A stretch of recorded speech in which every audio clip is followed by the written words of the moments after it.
As ever-changing as water itself, Katara refuses to fit into any one archetype.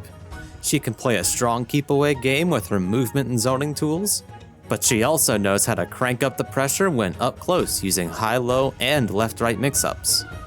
The key to her flexibility lies in her flow movement, which not only lets her glide across the ground in either direction, but also pass through the opponent and quickly leap into the air at varying heights.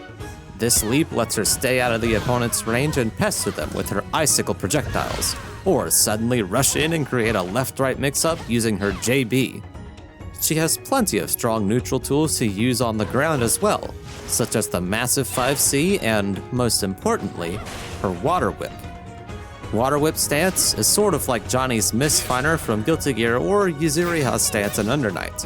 By inputting her 2-1-4 special, Katara prepares to unleash one of 4 possible attacks, including a low that hits from nearly full screen, an EX overhead that leads to full combos, and a gigantic anti-air that yields massive reward on counter hit. While holding on to her whip, Katara cannot block any attacks, but she is able to use her flow moves to dodge and reposition. In fact, she's encouraged to move around while using her whip, as the whips themselves will become enhanced as she does so, gaining new properties and allowing for more combos.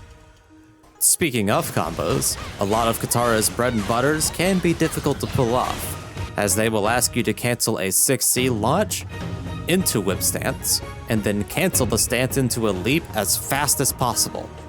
This allows her to use the empowered versions of her air whips to bring the opponent back down and continue the combo. If you're looking for a simpler conversion to start out, you can just chain into her Rekka series, which itself can be cancelled into whip stance, and allows you to end in a super to get a hard knockdown. If you're able to pull off the harder combos, however, you'll be rewarded with some of the best Okizeme in the entire game. The C and EX versions of her icicle produce a cloud that will solidify and launch a projectile after a short time. If you're familiar with Under Night and Birth, they serve a similar purpose to Seth's swords. In neutral, it creates a looming threat for the opponent to deal with while Katara moves around. But when done at the end of a combo, it forces the opponent to continue blocking while Katara lays on the pressure. This knockdown allows Katara to catch the opponent no matter which way they roll, and sets her up to perform all manner of mix-ups, ranging from the aforementioned left-rights to the high-low she gets from her Rekkas. She can even incorporate her throw, which is one of the rare few that leads to a full combo.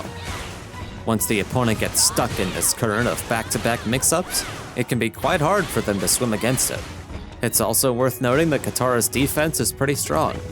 Her flow moves might not lead to any immediate reversal opportunities, but they do make her pretty evasive. Plus, she has an invincible reversal in the form of 236F. Due to the overlapping inputs, you'll have to make sure not to accidentally use flow reversal when trying to DP, but assuming you did input it correctly, you can choose to stay encased in the ice and recover your health, forcing the opponent to come to you and stop you from healing. Moving on to her supports, her Grand Kana grants Katara the ability to cancel her Water Whip attacks back into whip stance at the cost of some flow gauge. This has applications in nearly every aspect of her game plan, as it lets her extend block strings longer than the opponent might expect, convert hits that otherwise wouldn't lead to much into full combos, and expand her existing combo structure to add extra damage. Pick this support if you want to take your offense to the next level, and don't mind spending some extra resources to attain that power. With her mentor from the Northern Water tribe Paku, Katara's flow movement gains a significant boost in speed. This doesn't open up nearly as much unique tech as the other two, but what it does provide is a sense of stability.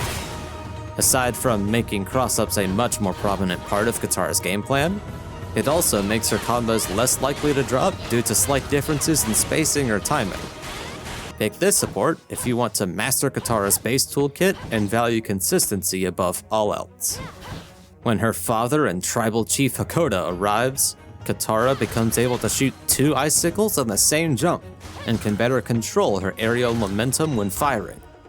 On top of the boost this gives to her zoning game, this also opens up new combo routes that net her similar amounts of damage and corner carry as the other two supports without costing as much flow gauge. Pick this one if you want to control the skies and keep the opponent out. With all that said, if you're looking for a versatile yet technical character that rewards your time in the lab with strong wing conditions, then tap into the full strength water can provide with Katara.